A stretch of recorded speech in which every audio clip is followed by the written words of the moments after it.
in if you are.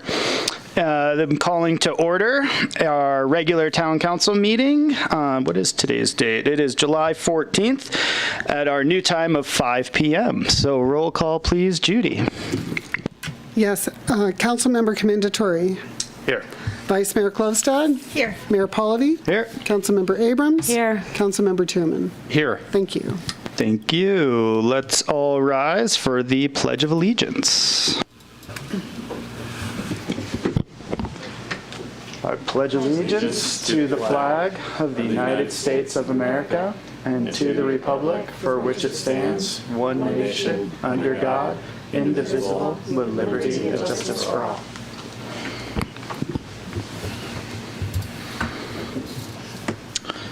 Great. Thanks, everybody. I'm going to open public comment for this meeting. We're going to be doing public comment a little bit differently. So first of all, public comment is now open for any item not on tonight's agenda. We have made some changes to the public comment process, so listen up. And I believe it is on the screen. So we are taking voicemail comments that will be cut off at 3 minutes. You can do that at 530-428-6555. All of those will be played during our meeting, so please identify your name first and foremost, and then which agenda item you're speaking to, and we will get those played so that we can hear it in your voice and in your tone, which we really do appreciate, so please take advantage of that. You can also email public comments to Truckee@townoftruckee.com. We will not be reading those out anymore. Those do go to every single one of us in this room, to all council members. So we're just reading those. We all see them. We appreciate those comments equally as much, but we're not going to be reading those neither during this public comment portion or any of the public comment portions as we move through the agenda. So it's best to call if you want us to hear your voice, and we really appreciate that. And I believe we do have some public comment that we are going to play for items not on the agenda. And Judy, you're doing that tonight as well? Yep. Pato. Sorry. I'm calling in regards to Canyon Springs, Site 2 east of Glenshire. I'm not sure of the item number.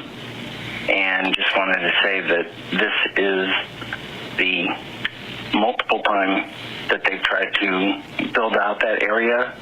And we've consistently fought back on the traffic, the fire risk, to residents trying to get out of narrow spaces, and the need for open space that it was supposed to be. So I'm just voicing my concerns that we continue to have Canyon Springs come around the backside every time we fight this off. They come back at us with another item. So I see it says reference agenda item number 4. So for public comment, I would say no to Canyon Springs again. Thank you. Thanks, Mark. My name is John. This public comment is in reference to agenda item number 4 and Canyon Springs development. I am part of the community and believe that the best uses for the Canyon Springs site are to remain conserved as open space, because that is what the town has asked for in the original plan, to not develop on the eastern fringes of the town limit. It is also part of the Truckee-Loyalton deer migration corridor.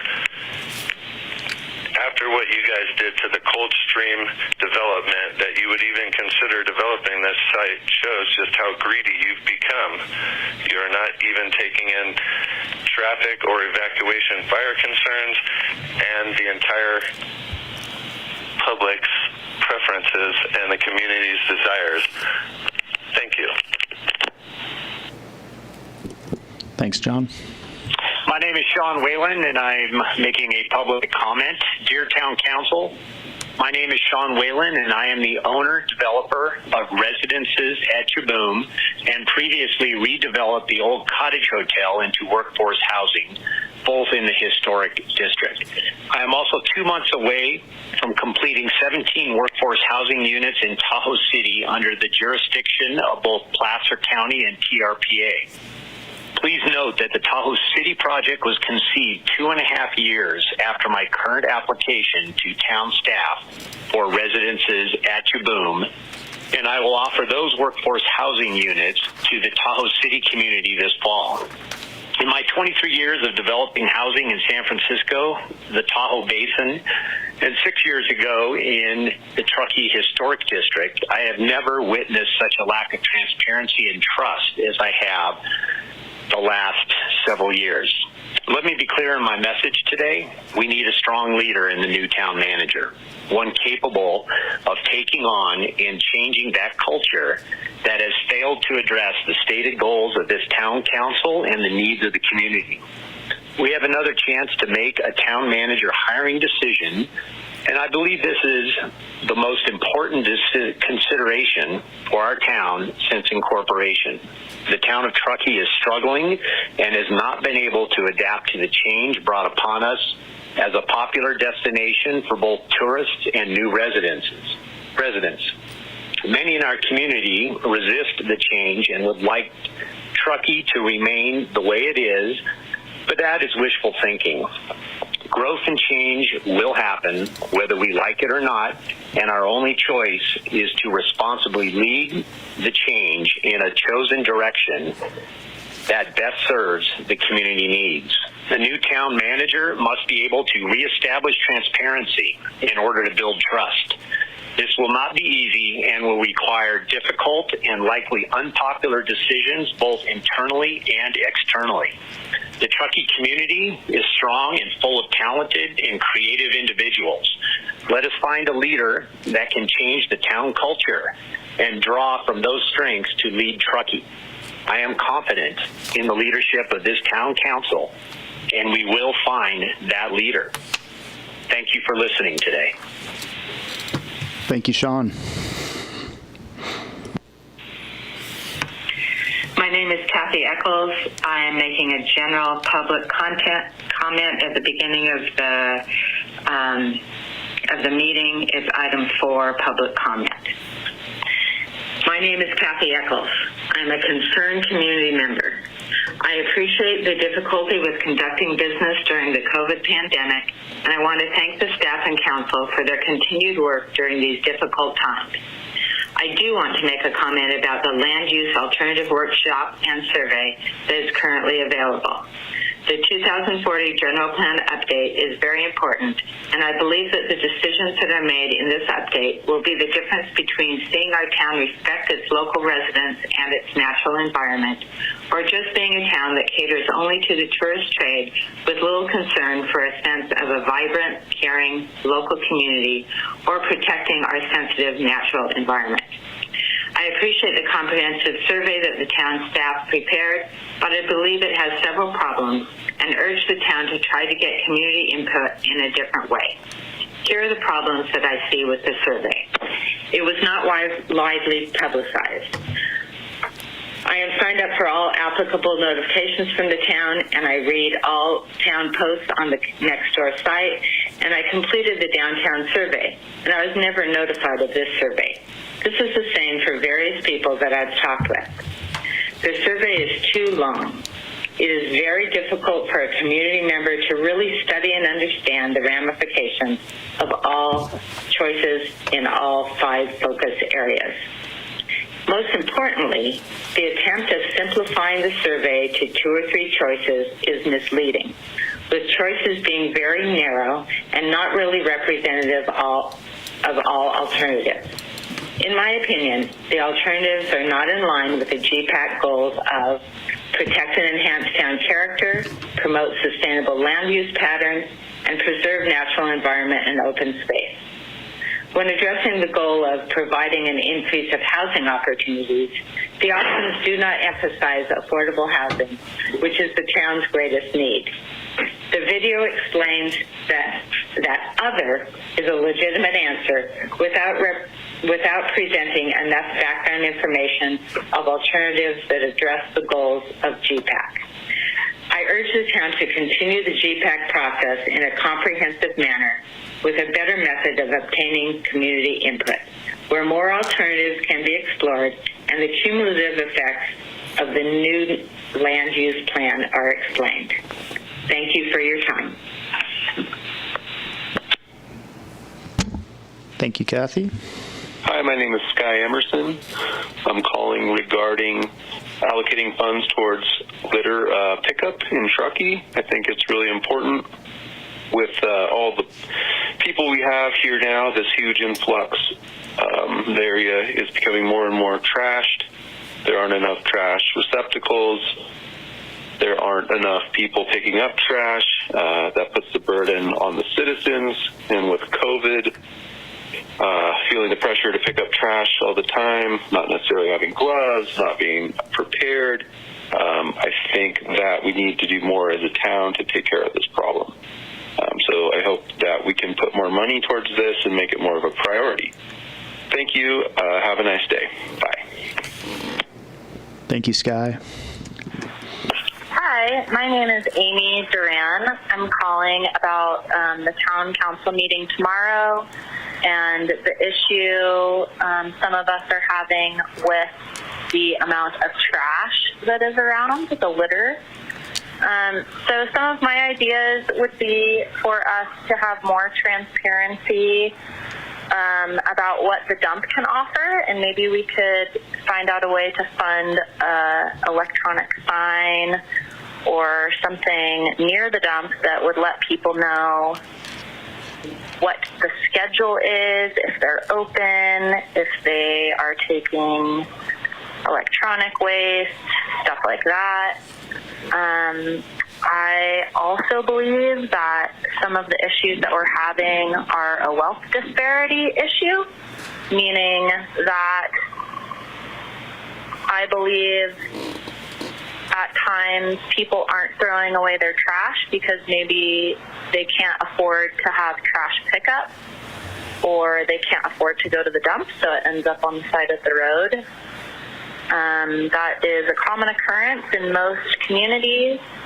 I'm not really sure of a creative way to fix this problem, but maybe there is a way to do some sort of publicly funded thing to help certain families get trash pickup or be able to pay their trash bills, or some sort of funding to make sure that we at least have bear boxes on rentals.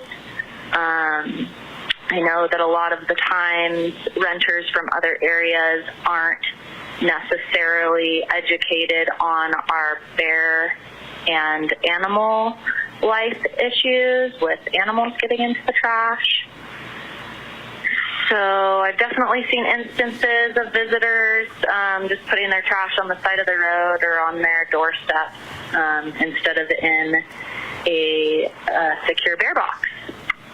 So those are some of my ideas and issues. Hope this helps the town. Thanks for all you do, guys, and hope to see you soon. Thank you. Thanks, Amy. Hi, my name is Tiffany Connolly. I am calling about litter mitigation. Dear Mayor Fullevy and council members, we are a group of Truckee residents concerned with the growing amount of litter and trash can overflow our community experiences in the beautiful natural landscape we call home. As you know, Truckee and the entire North Lake Tahoe region has yet to find the solution to the ongoing issue of litter. We are aware of Truckee Day as well as the Truckee Litter Corps working to mitigate the issue. However, those efforts are proving insufficient in cleaning up the amount of trash the area routinely experiences. Court Levy has worked tirelessly for over 2 years looking for viable solutions. He continues to hit a wall when it comes to support from town council and other government agencies. We have noticed and are concerned about the lack of town council member involvement thus far. This is unacceptable. The town of Truckee is growing. New construction and town projects, as well as the Base Camp for Big Life campaign, are encouraging an influx of new residents. With growth comes responsibility. Tourism is also growing, with vacation patterns shifting toward more driving instead of flying when people are looking for an escape to rural areas. We respectfully request the following: that a budget item for litter mitigation programs be added to the budget workshop. Funding may be provided by increased transient occupancy tax dollars. Besides creating new jobs, budgeting for litter mitigation will fund much-needed programs and initiatives to help mitigate litter. We also request that litter committee be created so more holistic and viable solutions may be considered. This committee should consist of at least one council member, planning commissioners, and local entities who have a vested interest in litter mitigation efforts, and members at large from the community. We have children who are actively pursuing ways to mitigate litter on their own. While this is an honorable action, it is not their job to clean up after the tourists that the town markets to. Our environment is not only our economy, it is our quality of life, and it needs to be protected in a proactive manner. Thank you for letting me comment. My name is Tiffany Connolly. Thanks so much, Tiffany. Hello, my name is Jared Johnson, and I live in Truckee. Lived here for 14 years. I had a family here, and we're just building our house here this summer, and we are so bummed out about the amount of trash that is happening in Truckee and the litter problem and the fact that Truckee has nobody to pick it all up. Yet you guys are encouraging so much tourism. The second home rentals are a huge problem, and you're not doing anything to help out the citizens of Truckee with all the problems that you're bringing in with the tourism and the trash. And I know for my home, I just paid $40,000 in permit fees. And it's crazy that none of this is going towards helping keep Truckee clean. It's filthy. There's trash all over the place, and you guys should really do something about that. That would be great. And also, limiting or ceasing the second home rentals would be fantastic. Jackson Hole is an excellent example of a town that's done a great job with this. They don't have the problems that Truckee does with it. They have their hotel and lodging. Owners love it. It's great for the town. You guys would do fantastic if you looked at Jackson Hole and what they've done. Thanks a lot. Thank you, Jared. Hi, my name is Alana Hughes, and I have been a resident in Truckee for over 20 years, and I would really like to have litter mitigation be a part of what is funded through the town. And I believe that we need to keep our streams and lakes and parks safe and clean for everybody to use. I would appreciate if the town considered putting in more trash cans and having them be disposed of more frequently so that they're not getting bombarded. And I would like to see more fishing line and things taken out of the areas near docks. And yeah, so anyway, that's my opinion. Thank you so much. I appreciate it. Bye.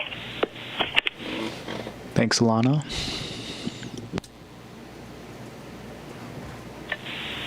Hello, my name is Court Levy. I have been a full-time resident of Truckee since 2001. I moved to the area for obvious reasons, open space, and clean mountain living.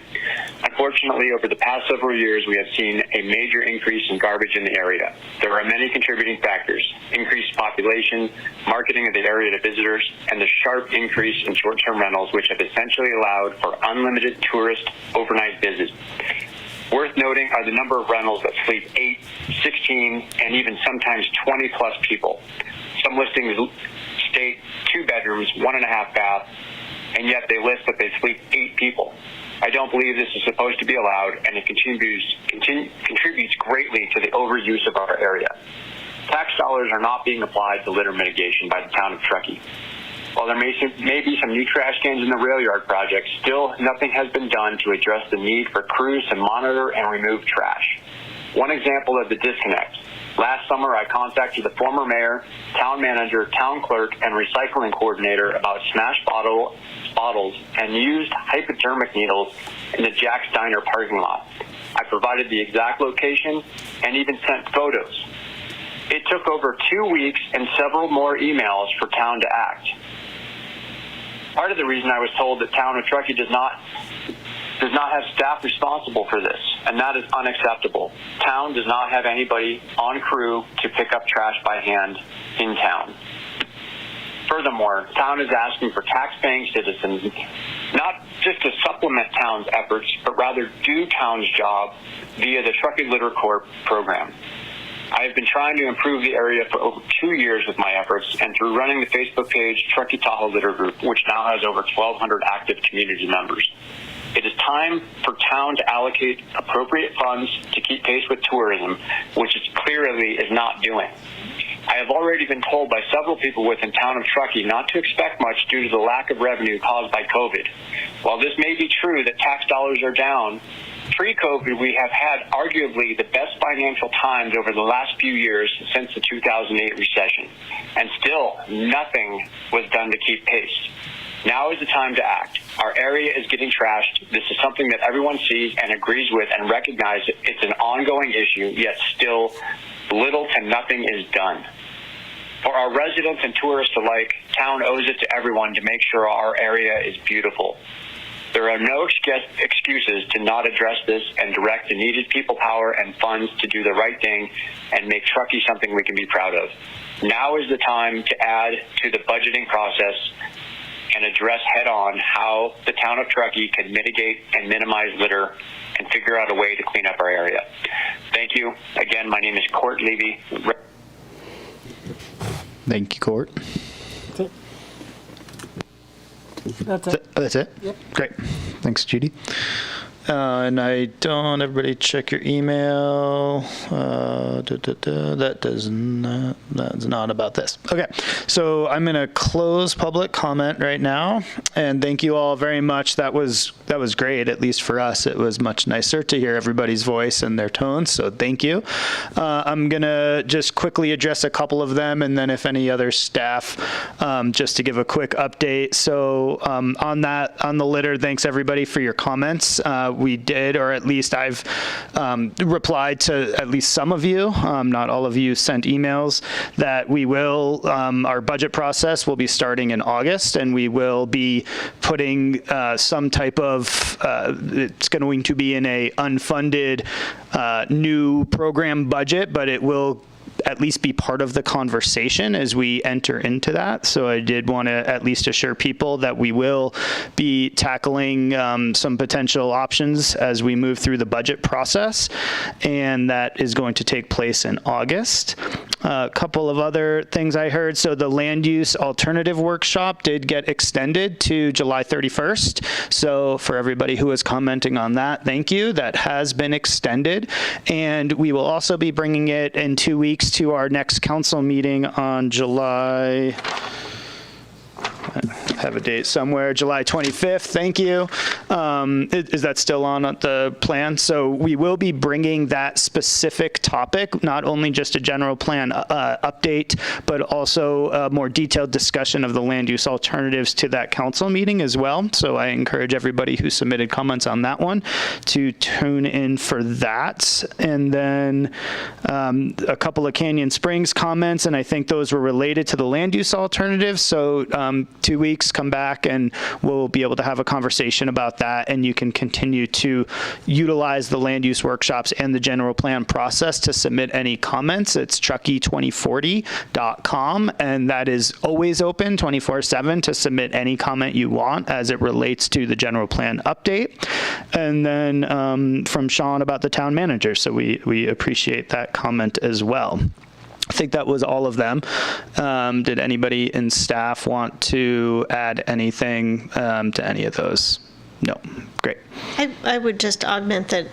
Thanks for pointing out the 2040.com website. I think that's an excellent place for people to place some of these comments and specific concerns, because that way it's not just shared with the council, it's also shared with the rest of the GPAC members. Correct. Thank you. So yes, so basically we're trying to tackle everything in the midst of all of the other stuff that's going on, namely the COVID-19 process. So with that, public comment is now closed. We're going to move on to item 5.1. This is a presentation. It's our COVID update. And I just wanted to say a few words before I hand it over to staff for sort of the facts and data about where we are and where we're going. Because there, in addition to all of these other issues that we have going on and all of our regular business, and I should take one step back on the short-term rental piece, we were slated to begin that probably in February of this past year. Unfortunately, we've obviously had some hiccups in that schedule, and so we do plan to get that also back on the calendar, hopefully late 2020, early 2021. And just as COVID has sort of all consumed all of us, before I hand it over to staff, I just wanted to read a quick message to the community, at least from our perspective up here and sort of how we're dealing with this. So forgive me, but I am going to read because I wanted to prepare it. So I just wanted to let everybody know that we're well aware this is a very unique, frustrating, and challenging environment for all of us, and emotions are running quite high. Everyone is very fearful of COVID-19, and there really are just so many more questions than answers at this point. All of us up here, the 5 of us, your town council members, those of us, who you've chosen to serve our community, we get every single one of your emails, voicemails. We see a lot of the social media comments, and my message is that we hear you. And there are so many viewpoints on all of these issues that we're all facing. It's impossible for us to respond to each and every one of you right now, but we want you to know that we absolutely hear you. We listen to each and every one of you. We appreciate the passion that our community has to really stay as safe as possible, both in our personal bodies, but also to remain economically as safe as possible. These are really tough times for sure, and while we don't have every answer you're looking for, all of us up here and all of our amazing town staff work like crazy every day to do the best that we can. I'd like to remind everybody that we are not the hospital. We are the town of Truckee. We do not have a public health department. We are working in partnership and incredibly closely with Nevada County to achieve the best balance of personal isolation coupled with economic survival that is humanly possible right now. I'm going to hand it over to staff to provide the data, details, and actions that have taken place and are being taken on behalf of the entire Truckee community. I'd also like to say thank you to our staff for the tireless hours that they've been putting in. Dan and the Public Works team have been out on the streets all day the past couple of days working with our restaurants to ensure their survival. I ran into Becky and Brent and Jack this morning, walking through all the breakfast places and talking about what's happening out there. It was great. Kim and her administrative services team figuring out how we're going to provide the levels of service that you're all accustomed to while our revenues decline, and even adding new services like we just heard in public comment. Acting Chief Billingsley and his team, who are keeping our community safe every single day. Danielle, along with the planning and building teams, are servicing projects and providing the best customer service they can under these really trying conditions. And Judy and her team making sure we all know what's going on a daily basis and that critical town functions are continuing they are continuing unimpeded.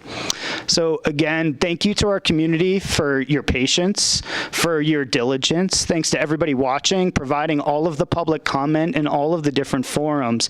And let's just stay strong as we navigate this new reality and understand that we are balancing everybody's needs as best as possible and looking out for you all to the best of our abilities on a daily basis. So thank you. And that's from me. I don't know if it's all from you guys too, but we'll all have a chance to chime in after we hear from staff as well. I just wanted to at least set the stage for the public and the community as they listen to some of the details that we'll proceed with.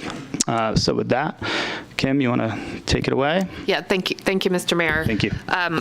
I'm just going to do a short intro. I'm going to ask our acting police chief to provide you some information, as well as Dan Wilkins, our public works director, and then I will add some at the end also. So you all are aware that we have, or you may be aware that as of today, we have 180 confirmed COVID cases in the state. 108 of those are in Eastern County. There's one inpatient in Tahoe Forest right now. I understand that's a rule-out patient, so it's not a confirmed COVID patient. And so obviously no one is in the ICU right now. So we realize that those numbers have been changing like they have over statewide, and we are in touch with the hospital, with public health, daily, if not multi-times per day, to stay aware, to stay ready, and poised to be able to deal with the health-related parts of COVID as best we can.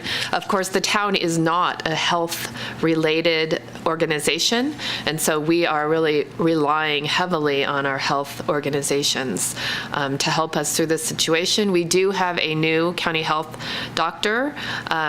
He spoke today, Dr. Johnson, he spoke today at the county Board of Supervisors meeting. I don't know if anyone had an opportunity to hear him.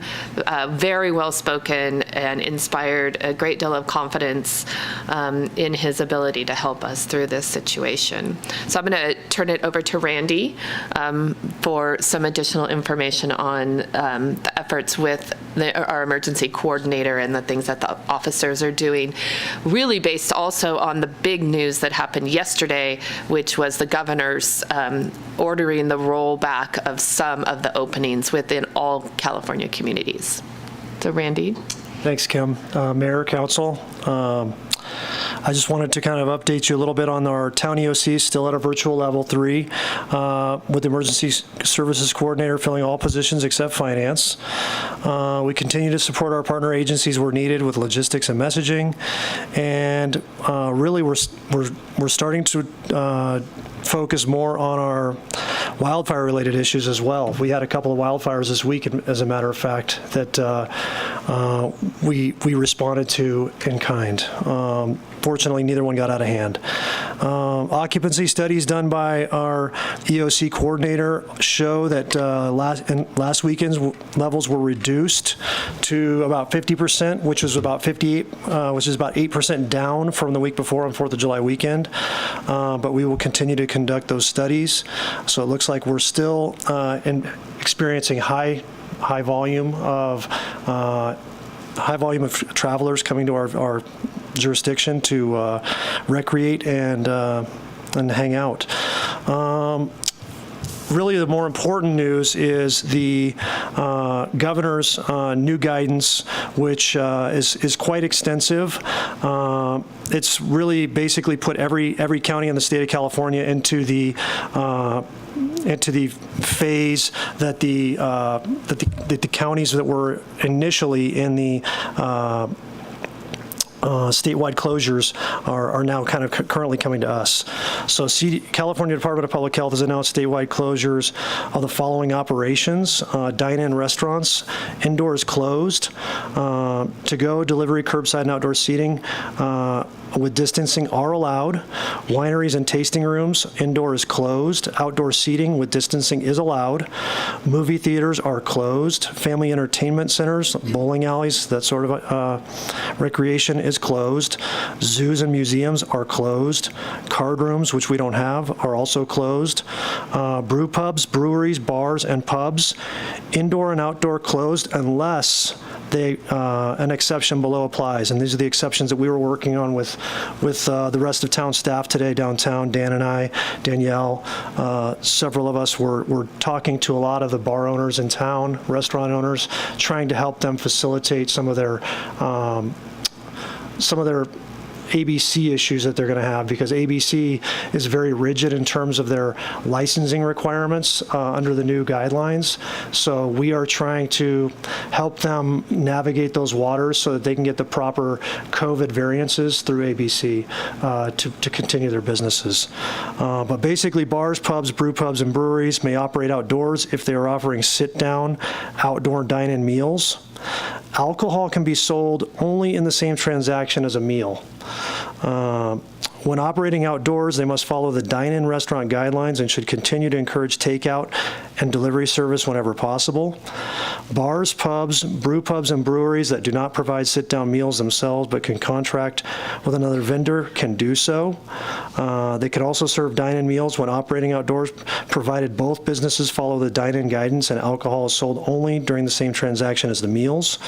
Venues that are currently authorized to provide off-sale beer, wine, and spirits to be consumed off premises and do not offer sit-down, dine-in meals must follow the guidance for retail operations and offer curbside sales only. Concert performance, entertainment venues must remain closed until they are allowed to resume or modify under full operation through specific reopening or order or guidance from the county or state. Establishments that serve full meals must discontinue this type of entertainment until these types of activities are allowed to resume. The county is actually going to be hosting a workshop for restaurants, wineries, and breweries this Thursday, July 16th at 3 p.m. They can register on Zoom via the county's website. We can post that link as well. Nevada County is not currently on the state county's monitoring list, though many of our neighboring counties are. In fact, I think everybody except Sierra surrounding us is on the monitoring list. In talking to the public health officials this morning on the law fire call, which is an EOC breakdown where I'm involved with the other police chiefs and fire chiefs of our communities. The other counties around us are surging. I mean, they are increasing in COVID cases, and in fact, Sacramento, down the hill, Roseville, Rockland, they're getting a fairly large increase. So I don't know that means we're not close to that right now, but it's definitely something to keep monitoring. And I believe the Sleep Train Arena facility is going to reopen this week, and my understanding in talking to public health today is that we would have access to that facility for any kind of overflow. If our local overflows, which would be Washoe County Regional Medical Centers, if we needed them for any kind of emergency purposes. A lot going on. If we were to be placed on on the watch list, all gyms, fitness centers, places of worship, indoor protests, offices for non-critical infrastructure sections, and personal care services, nail salons, massage parlors, tattoos, hair salons, barbershops, malls, etc., would also be closed. So we're not near that, but that's just something to keep in mind in the back door. Keep in mind that other agencies around us are dealing with that, including Placer.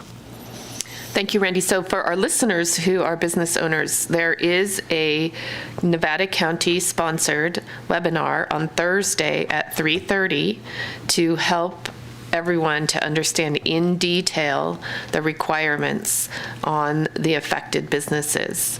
So mostly we're talking about indoor dining and bars, right? So please, it's on our website, and it's also, we sent it out in our messaging today and yesterday, and it is, of course, on the Nevada County website. But the county has done a very good job in trying to help with the businesses. They will also be, Dan's going to talk about what we've done with our business community. The county will be here over the next few days also helping the business community. So thanks for those details, Randy. Sure. So Dan. Thank you. I'll focus on some of the logistical actions that the town's been taking to help the business community and help both the town and the businesses stay current with these ever-changing restrictions and/or guidance. So a couple of things we've done internally. We've established in the downtown area a number of public hand sanitizing stations that you may have seen scattered about down there. Our facilities staff took the lead on that. We've also been helping private businesses that want to set up those same kinds of hand sanitizing stations, make the connections with the vendors, and in some cases we've actually been picking stuff up from the vendors for them, helping them with the installation so that then they can operate those stations. So we've been doing some of those kinds of activities. As the council recalls, back in May, late May or early June, with really the leadership of the council and Danielle, there was a fairly significant deregulation of outdoor business activity for both retail activities and restaurant activities, where we effectively suspended development code restrictions on those kinds of outdoor activities. So that happened fairly quickly. What we've seen in the business community is, and that went into effect townwide.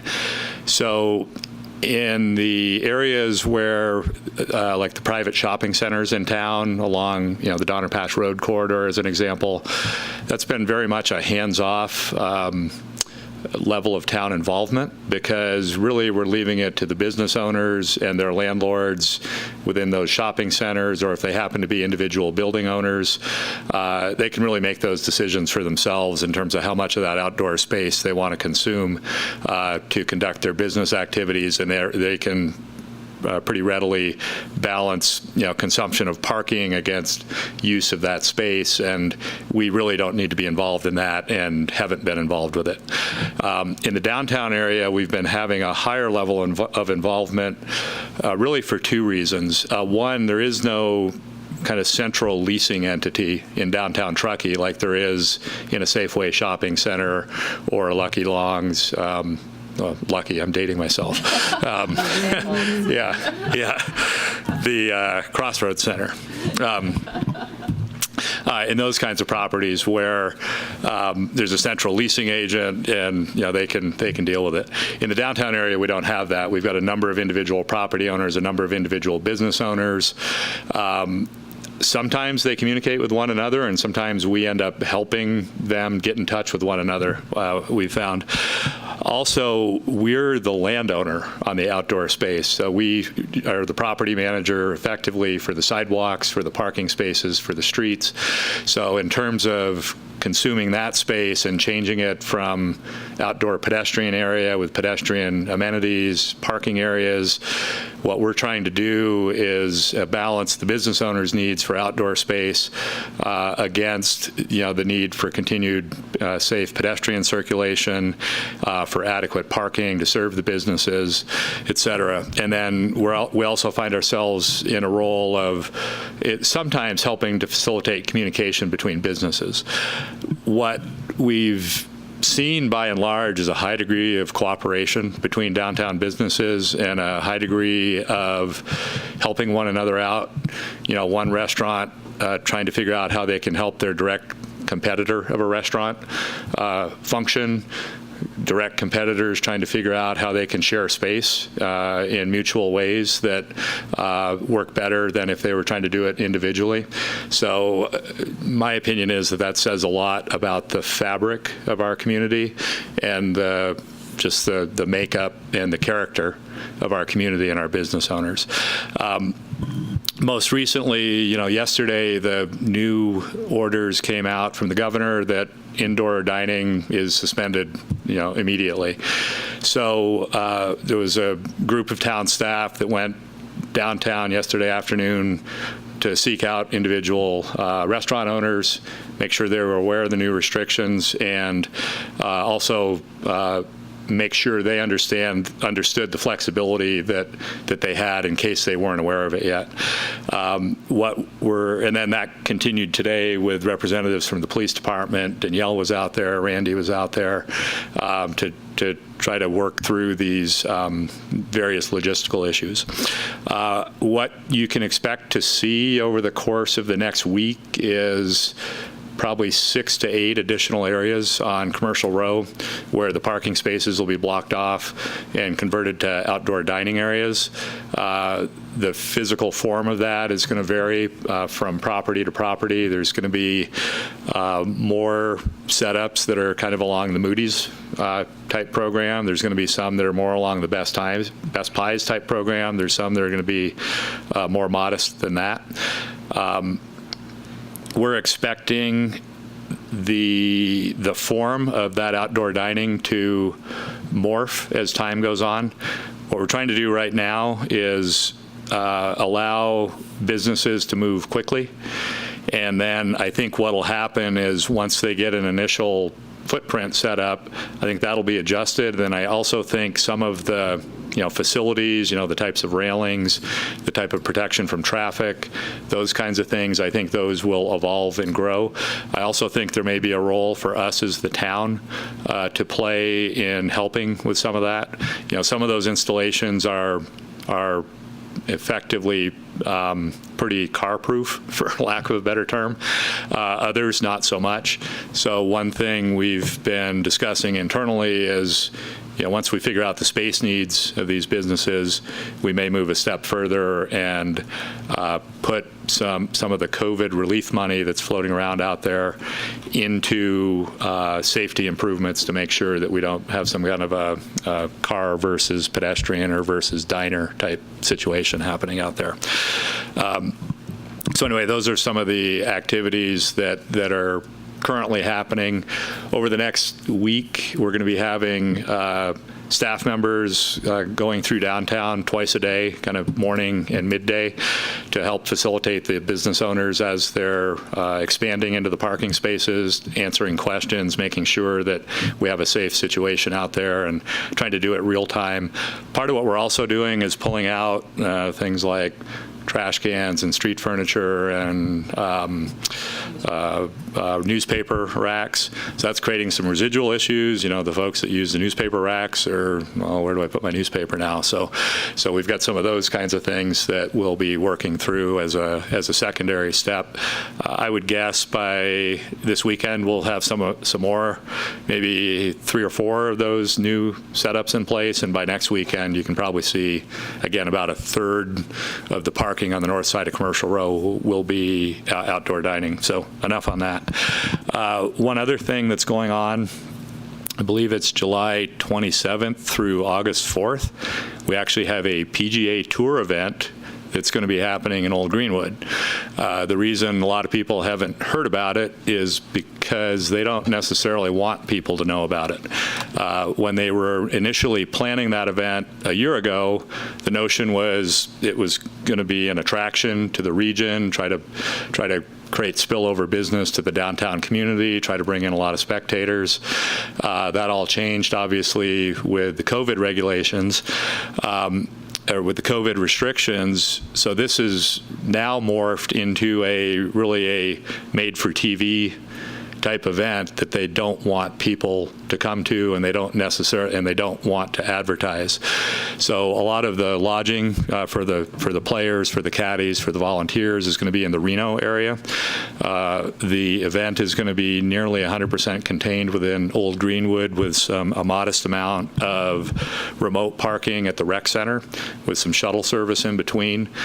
They've got an extremely robust health plan that includes their own COVID testing equipment and COVID testing protocols for players, volunteers, caddies, all that kind of a thing. I think it's going to be the kind of an event that if someone didn't tell you about it, you probably wouldn't know that it was happening. I mean, that's at least what they're shooting for. But again, that's late July and early August when that'll be happening. So with that, I'll stop. Thanks. Thanks, Dan. And if you can tolerate just a little more information, obviously that's been taking a lot of our time and effort. And the EOC is still open, thanks to Bob Womack. We appreciate his continued vigilance on working with this and the cost tracking and all that stuff that we're doing. And Dan was talking about some floating money that Nikki will address in her update, and then I'll add one more thing that happened with Nevada County today when we get to that. We're continuing everyone to encourage people to get tested. Of course, we had a backlog of testing, and we still do. That is statewide. It's being addressed statewide, and the hospital is well aware of it. So anyway, we will continue to keep up on that. We did increase our signage around town related to masking, because that still remains a very important part of staying safe with COVID. We also did do joint messaging about face coverings and social distancing, or social gatherings, excuse me. We did that with the chamber, with the Downtown Merchants Association, and the hospital. We've had some pushback. We have from some folks who think, hey, we need to break off as Truckee and shut down the town. because of visitors. What we're seeing anecdotally from the hospitals, anecdotal information as well as the county, is really right now, as far as they can tell, social gatherings.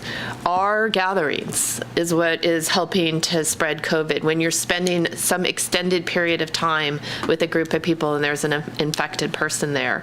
And so while, as I said earlier, we are not a public health entity, so we are going to follow our county and our state's guidance.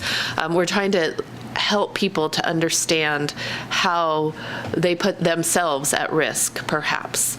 We don't know what'll, 4th of July just happened, so, 14 days out, perhaps there will be some additional caseload based on the additional visitors.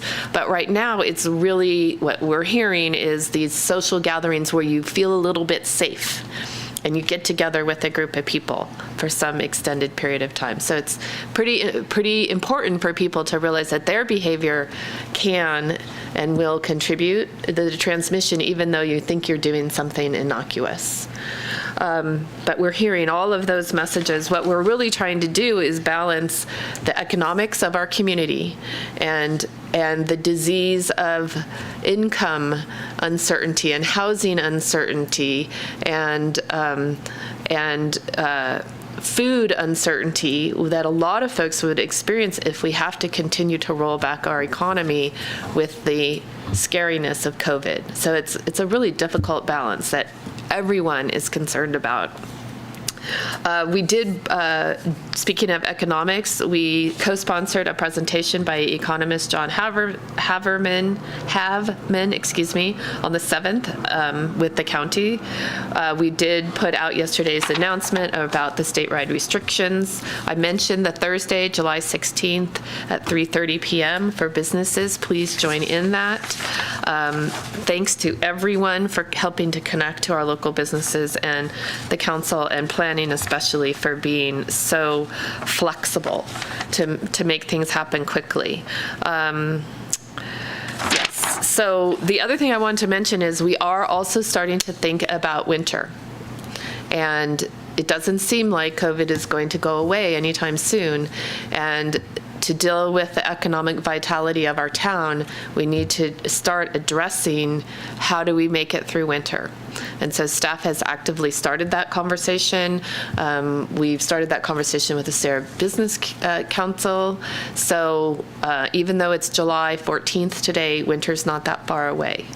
And so we are brainstorming on how we do use some of the CARES Act funding that we're receiving to help keep our economy going here in town.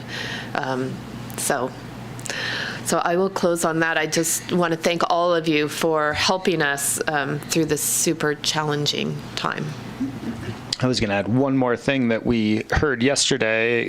Kim and I joined, we were with some folks from Nevada County, and I think one of the more promising things that I also heard from that call was the 3 health directors from El Dorado, Placer, and Nevada are actually now talking to each other on a fairly regular basis and starting to look at the region as a whole as depending on whether there are more restrictions, less restrictions, regardless of any of that, starting to look at the eastern ends of all 3 of those counties a lot more holistically in terms of not creating undue pressure on any one jurisdiction. So that was sort of a welcome relief because we sort of felt like things were maybe getting out of control a little bit, and that was very reassuring to hear that from the Nevada County CEO and the health department. So that would be the one other piece of good news that I heard. With that, we are going to bring it back for any council comments or questions. We do have public comment on this item, and so we'll do that after we hear from council. So we'll start with Councilmember Commendatore. If there's anything you'd like to add, questions and/or comments, this is for you. No, thank you guys very much for being actually very proactive. Particularly the fact that we're going downtown and knocking on doors and talking to people is one of the bright spots I can say that we're doing really well. And that's not that say other things aren't, but that's really huge. Just it's kind of anecdotal type of thing as well. When you look at the chart, and not the, what we're doing is good. We obviously have some ways to go. But when you look at East County, West County, for a long time, statistically, I don't know the exact statistical number, but West County was about half our number. It has grown drastically in West County, where East County, our rate of growth is slower. I'm not really sure what that means, but if you're looking at data and looking at facts, that's something to watch, and that we're doing some good steps. So to our community members, that people who are very afraid or upset or scared that we're not doing anything right, if you just look at those numbers within our county, that's a very positive thing. So we should make sure we remind ourselves that there are good things happening, and we are doing some good things along the way. Thanks, Tony. Vice Mayor Klostad. I just want to echo what you kicked us off with. Your thoughts, and that message was, I think, really well targeted towards the wide range of comments that we are receiving as council members. And I just really want to encourage our community to not look at our personal health and our business health as mutually exclusive. I really strongly believe we could have both, but we have to be diligent in those personal settings as well as those settings when we're out in public. Equally diligent. And so I really want to hit that message home. I am so grateful for the outreach that staff has done. I've heard from a couple of the business owners that you contacted, and clearly they feel valued and supported. And I think that's tremendous. So I want to thank you guys for that. It's so nice to receive some positive feedback. As I'm hearing all of this, it's great, but I too am like, this is not going to work in the winter. So we do need to be working towards some other alternative situations or solutions. So thank you for including that in your update, Kim. I'm glad to hear that you guys are already on that as well. So I hear we're removing some things from downtown to make sure we have good walking paths and things like that. But of course, after our public comment in the beginning about litter, I just want to make sure that we're not actually removing trash receptacles. Maybe we're relocating them, or combinations of the above. Okay. So there's a couple levels to it, but there will be some of the trash cans that will go away, and there will be some that will be relocated. I'd also say that it sounds kind of weird, but sometimes fewer trash cans can result in less litter. And I won't go into the details of that, but we can talk about that offline. But what we are also doing is, as I mentioned earlier, we're being very fluid and flexible. So if the fact that we end up with a few less trash cans downtown starts to result in a litter problem, we can remobilize the trash cans back downtown and in other locations pretty quickly if needed. So, okay. Yep. Well, since we are, especially now, since indoor dining is shut down, we are even more so encouraging takeout.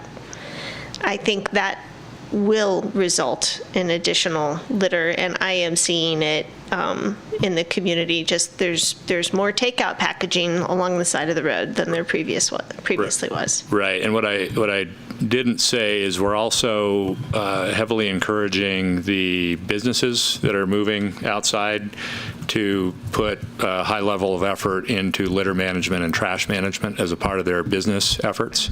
So yeah, because as they're continuing to use more disposables, that's going to end up as litter around downtown too. The napkin that blows away, the straw that rolls off the table, that type of stuff.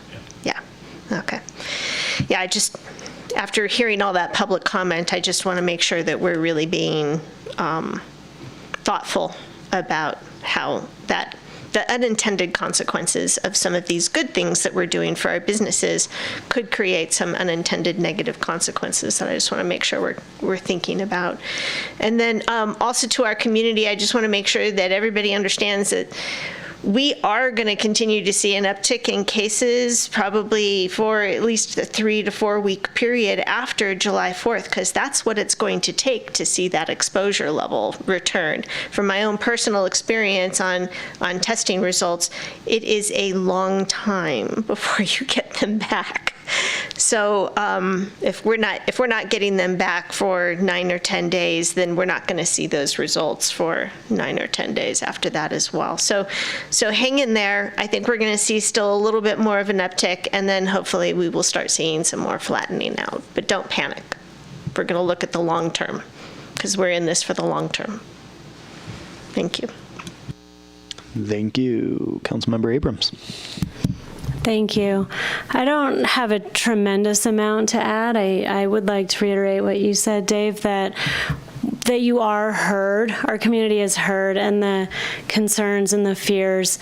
And to reiterate also that there are some topics and some items where we simply don't have control over them, where if there's a state or county decision, we as a councilor, as a town, do not have the capacity to override it. So I know I've gotten multiple communications regarding the request to not have face masks required, and that's not something that we can decide upon. That's something that the state is mandating.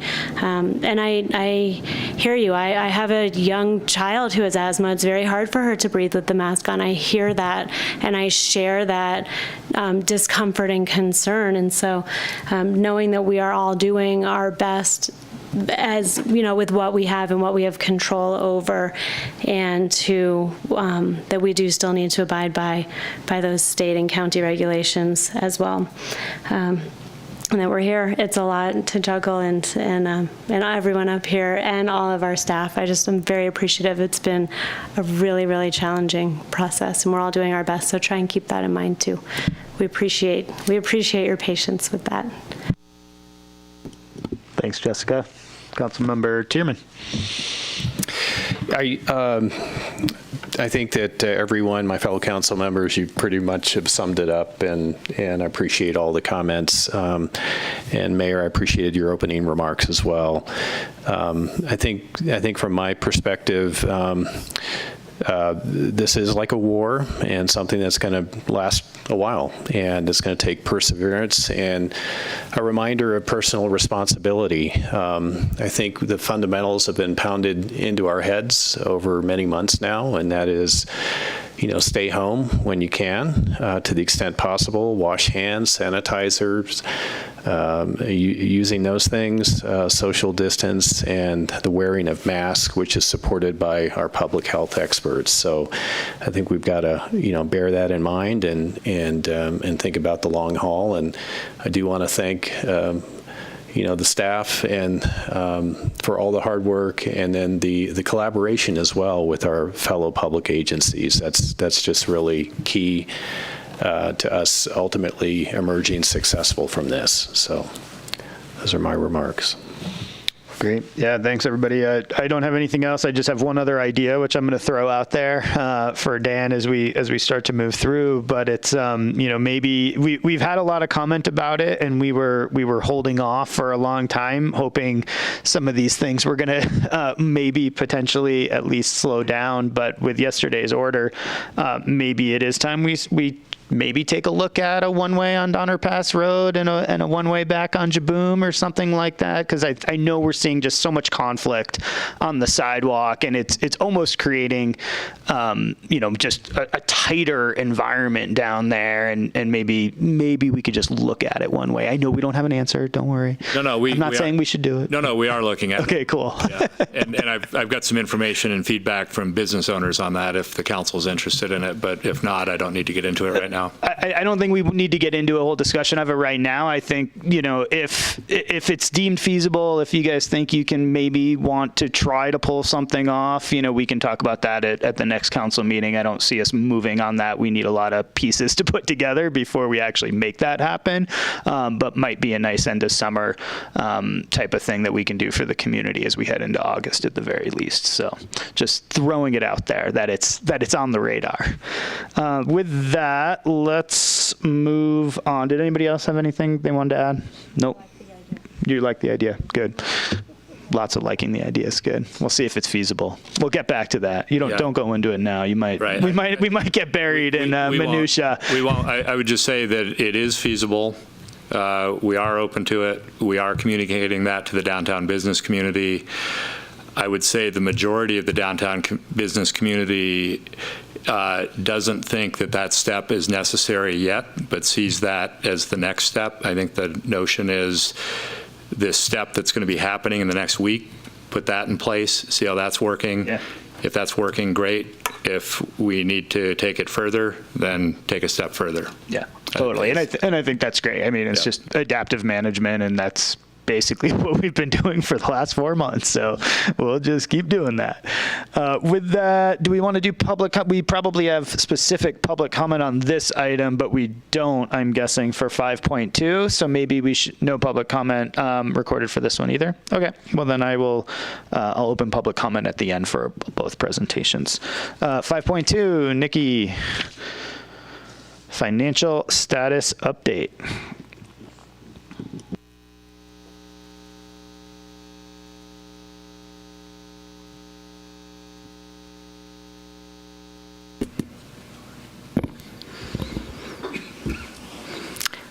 Good evening, Mayor and Council members.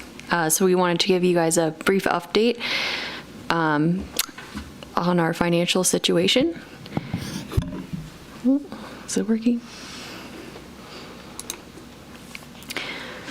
Just a reminder about our property tax. Property tax is our least reactive revenue source, meaning it doesn't respond as quickly to market fluctuations as many of our other revenue sources. During the last recession, there was a dip in our property tax, but it didn't occur until 2 years after our initial economic fall. At least anecdotally, we have been hearing that property sales are still strong and construction is continuing at a similar level as we've seen in previous years. That doesn't mean that we're not going to see a decrease in property tax in the future. So that's something we want to keep in the back of our mind as we're looking at our 5-year projections.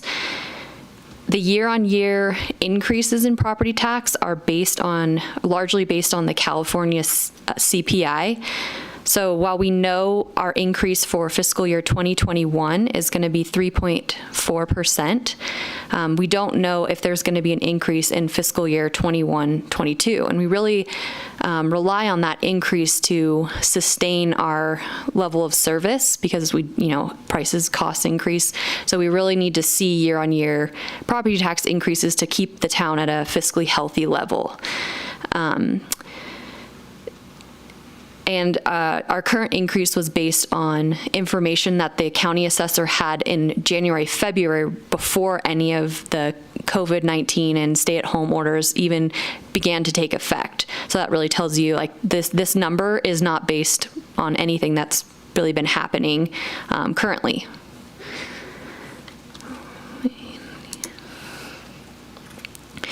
This is our sales tax is our second largest revenue source. It is a more reactive revenue source. We are seeing, we're going to come in under budget about $20,000, and we're actually going to be $40,000 less than our collections in fiscal year 18-19. We don't know our final numbers for fiscal year 19-20, so the year ending June 30th, 2020, and we won't know those numbers. At earliest, we'll know in August or September, but probably later due to the state having 2 deferral programs for our local business owners. We are going to be meeting with our sales tax consultants again in August to get final predictions for fiscal year 2021. Right now, we are looking at an additional decrease of about $50,000 in our budget, and then we'll see how the year progresses. Obviously, it's dependent on the economy staying open. There's a lot of factors that play into that. Transient occupancy is our third largest revenue source. This is a very reactive revenue source as well.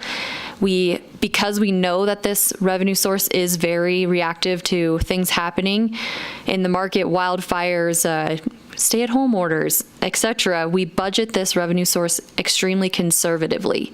So for 1920, we budgeted $3.4 million, and because of that conservative budgeting, we are going to come in slightly above budget, regardless of the fact that we were shut down for several months.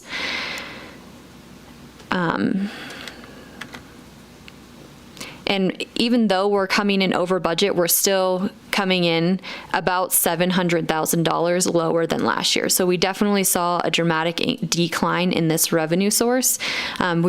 We have been fiscally responsible in our budgeting practices, so we're not experiencing the same financial stress that a lot of agencies who rely more heavily on occupancy tax are feeling. So we're good job. In this graph, we can really see the effects of the stay-at-home order. So the different clusters represent different quarters of the fiscal year. The last cluster is the quarter ending June 30th, 2020. We haven't gotten actual results yet. These are our projections. And because the lodging industry was shut down for most of the quarter, we're projecting very, very small collections. The number in there is projecting if we collected 1/12 of what we collected last year. And as we can see, we are going to come in budget because the fact that we had such strong quarters in quarter one and quarter two.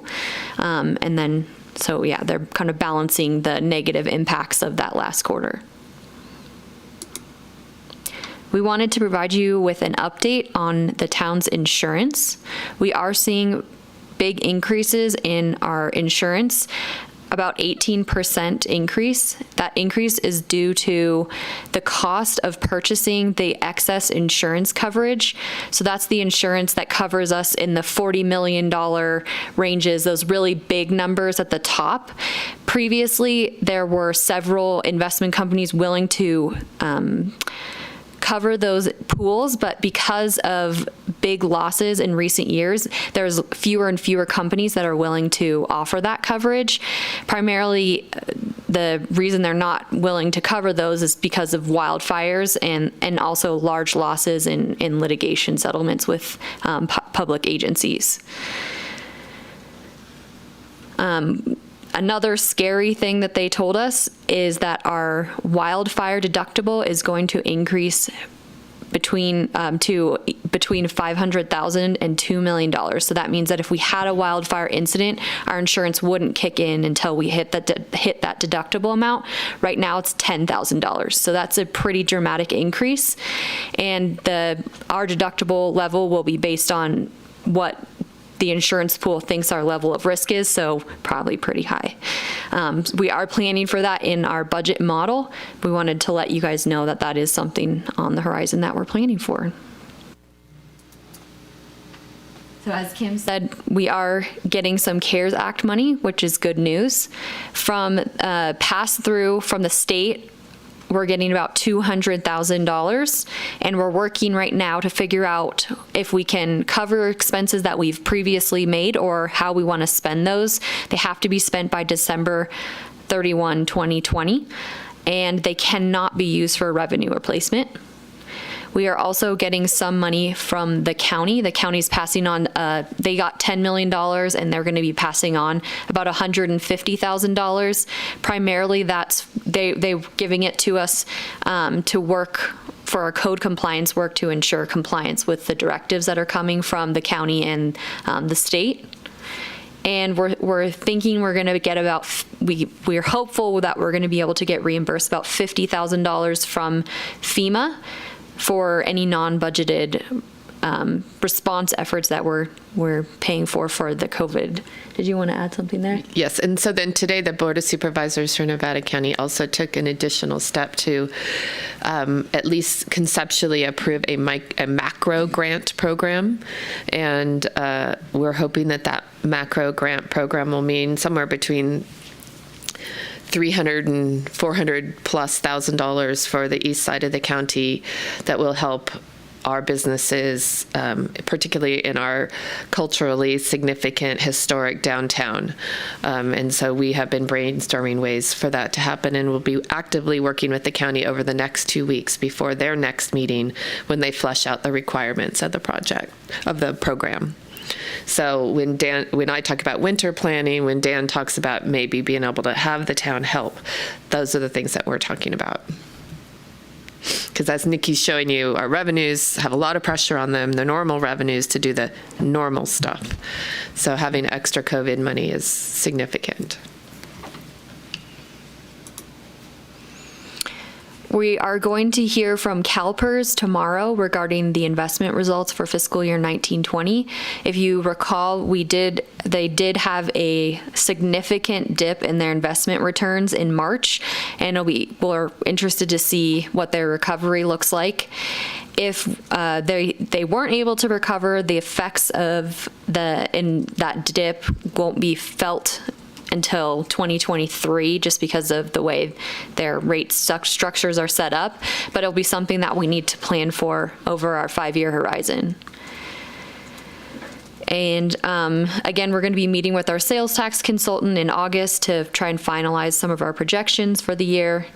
And we also wanted to mention that our LAIF interest rate, so LAIF is the Local Agency Investment Fund, so that's kind of like our bank where we hold all the town's funding. We've watched the interest rate. It's obviously not a huge interest rate, but we want to have our money in a less risky pool. We've watched the interest rate decrease from about 2% to about 1% over the past 6 months, and that's the difference of about $100,000 every 3 months. So it's very significant in our funding strategies. Right, and it's not just LAIF, it's with Chandler Asset Management also. So it's just the state of the market right now.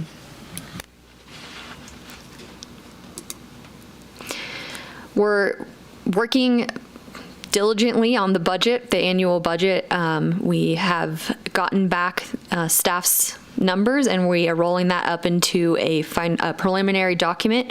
We will be meeting with the acting town manager and the finance department next week, and all the different departments to hammer out the details and get it wrapped up.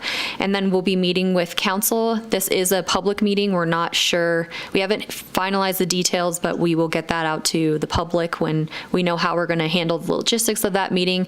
That will be on Thursday, August 13th. And then we will, that'll be like a high level review of the budget and some of the constraints we maybe need help prioritizing. And then we'll meet for a detailed budget review of all 400 pages on Thursday, September the 3rd. Again, we will make sure to let the public know about the logistics on that. And hopefully we will bring the annual budget for adoption on September the 22nd. And obviously it's July 21 that we're having the meetings, that they haven't already happened. Yeah. Wait, where did I say? June 21. Oh. It's okay. Oh, sorry. My bad. What month is? I don't even know. Right now, we think we're going to have a 1% budget to budget revenue increase overall.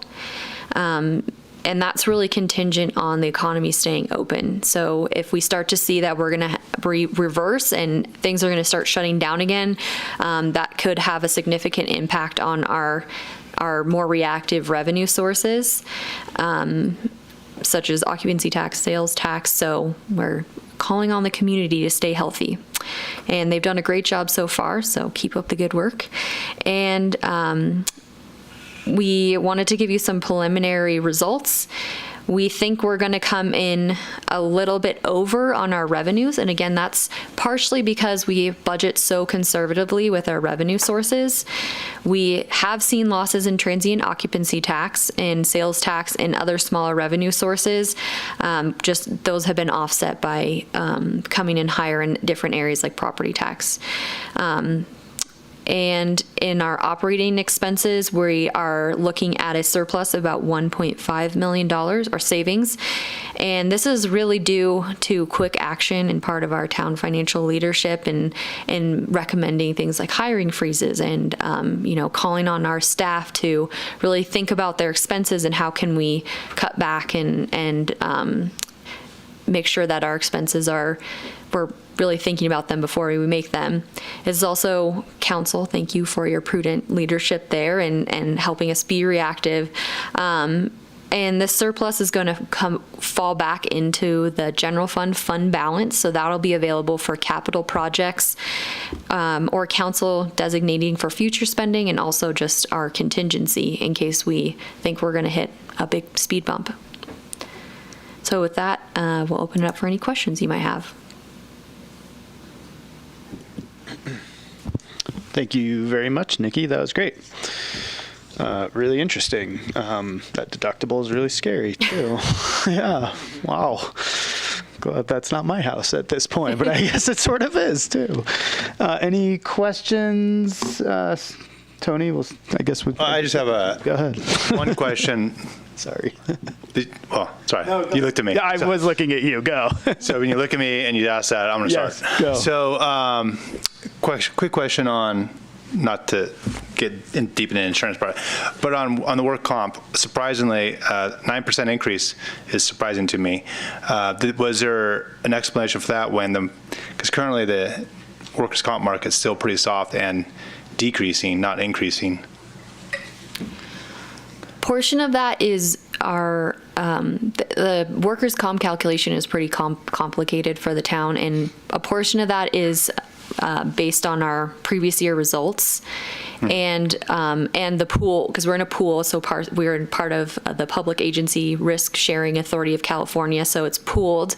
So part of that is the town's results, but part of that is also the pool's results. And also, I think that was the main reason. Okay, so that makes sense. I mean, that's what I expect the answer to be. It's just interesting that despite the marketplace for workers' comp, where everything else is going this way and it's the only thing going that way, that we would be having that same problem, even with the loss history that we may have and as the pool may have. And then as far as the deductible side of that goes, that's not surprising to see that come through. But what it would be surprising is if not trying to find other means or ways to, we're not going to have a $10,000 deductible. That's happened way a long time ago. That's history. But something better than $2 million would be, even $500,000 is a lot. But that's probably more realistic.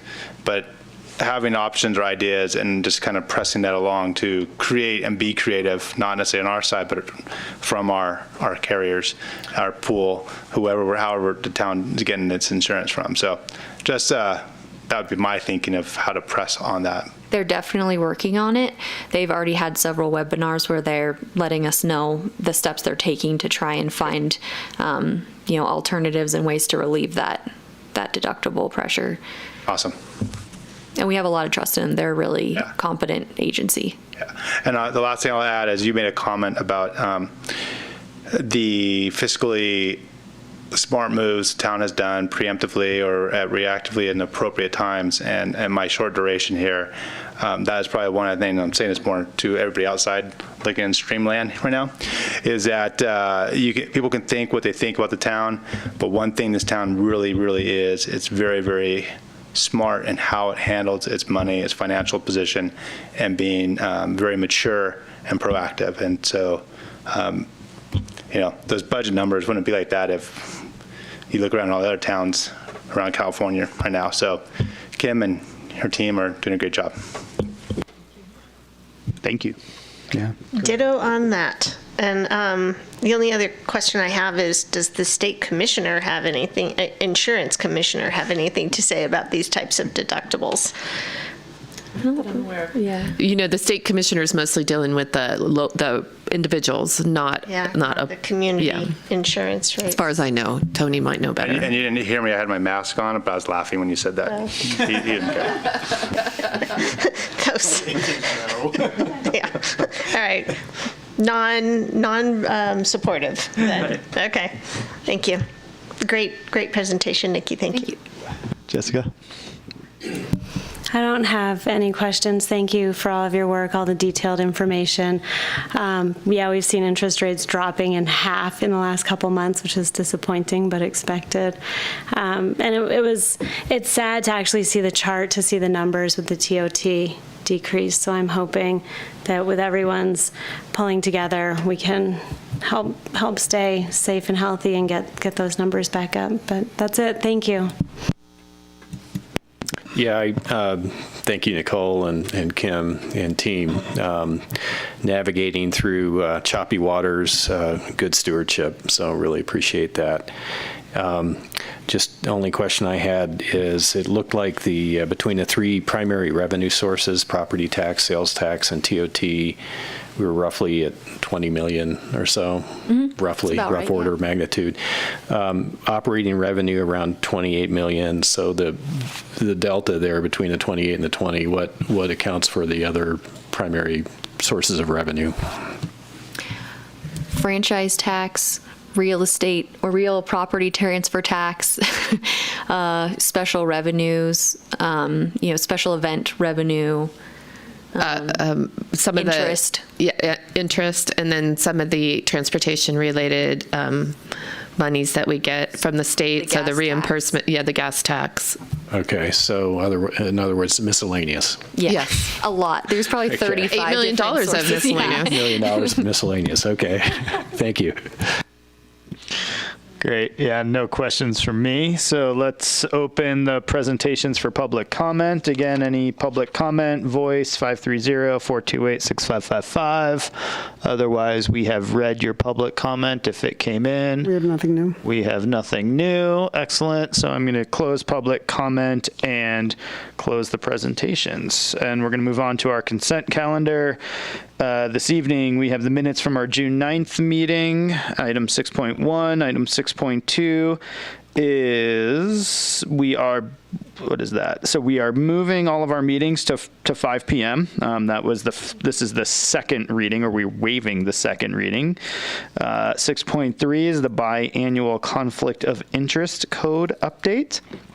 And 6.4 is rescinding and replacing the resolution calling for the municipal election and consolidation with the statewide general election. This was basically the edit of a couple of words that the county apparently didn't like.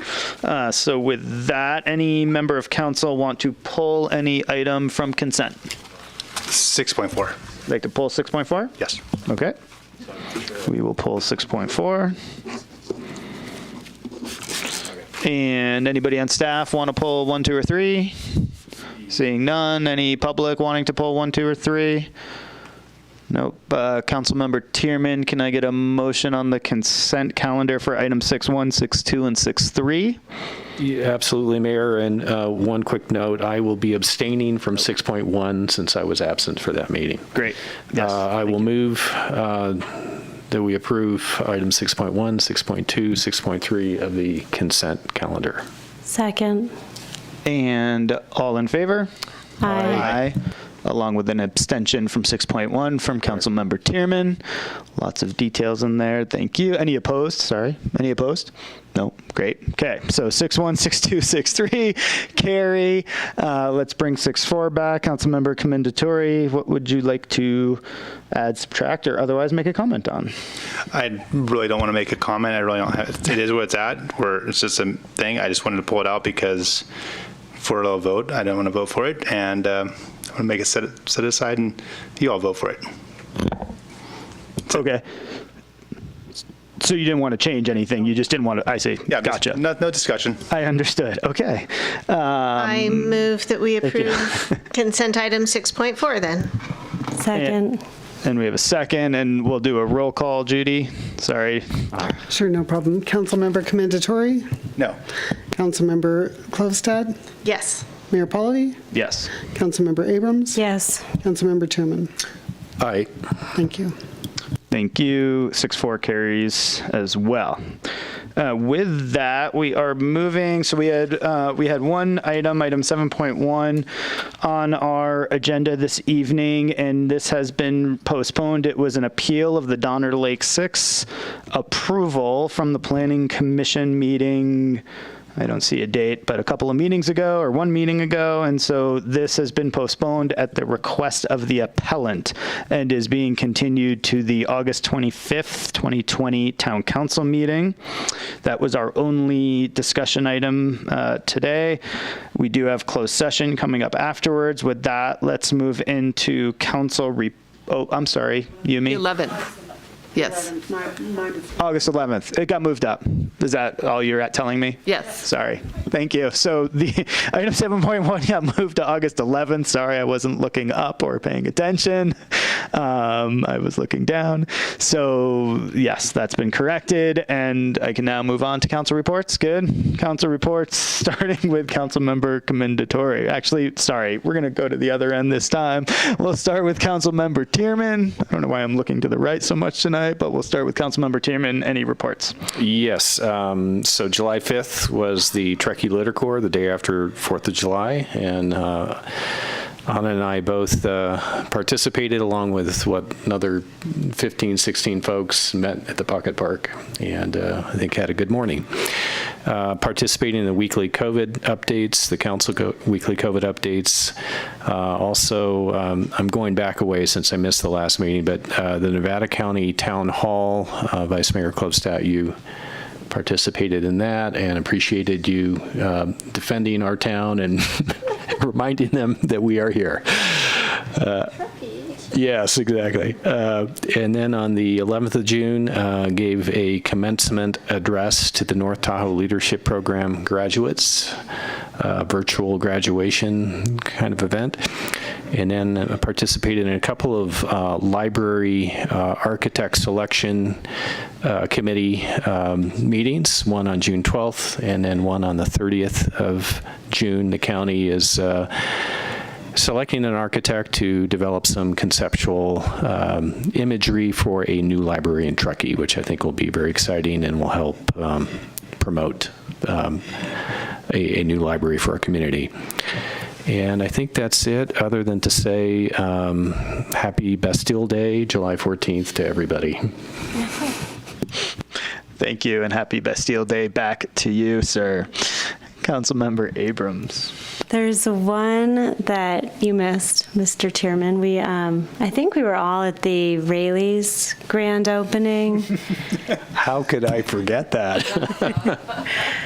It was beautiful. The store is beautiful. It was nice to see that come to fruition, and I'm looking forward to visiting the grocery outlet as soon as possible as well, which also was recently opened.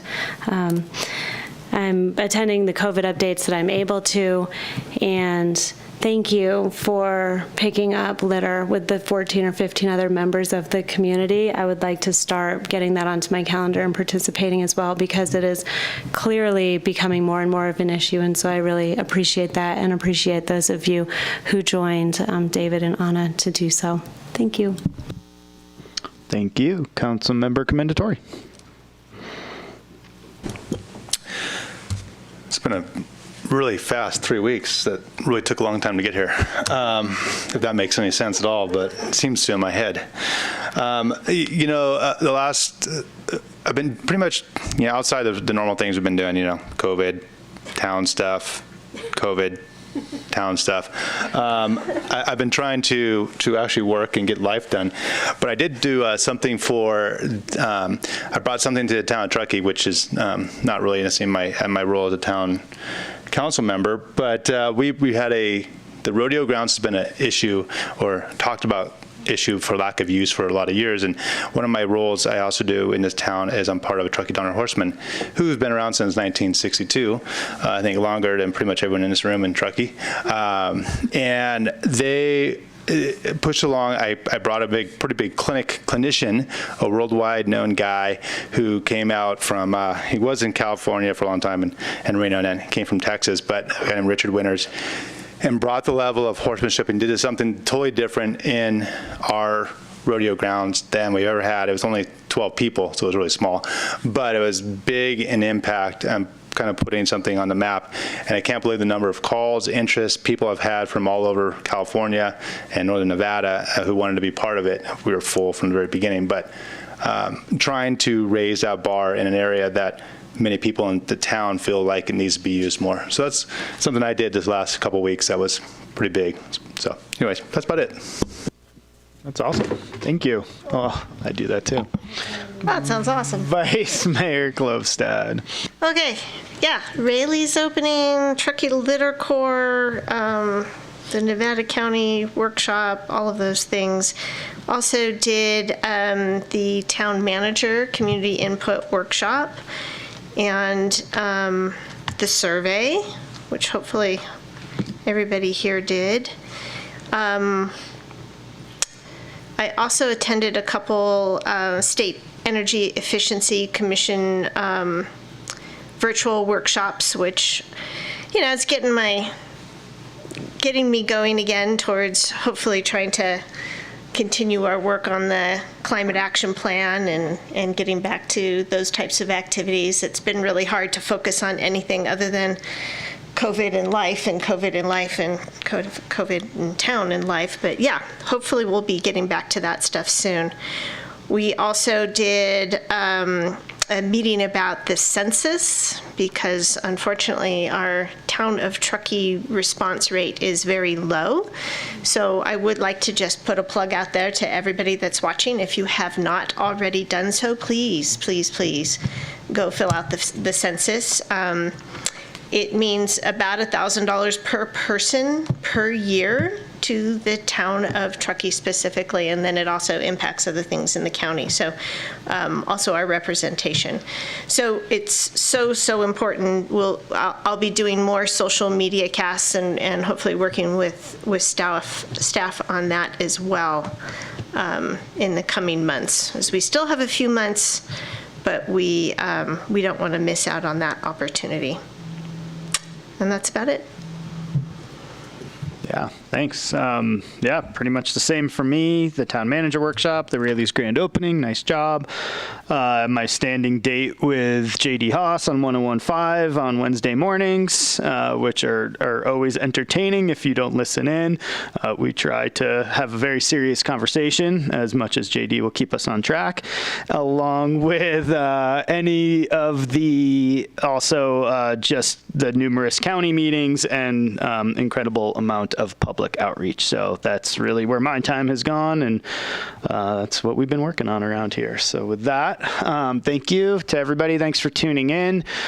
We will continue to answer all of your questions to the best of our abilities, and we'll kind of take it from here. But stay safe, everybody, and please wear your masks and social distance and be conscious of those around you. And with that, I will close our meeting, and we will be adjourning to a closed session. Thank you. So we need about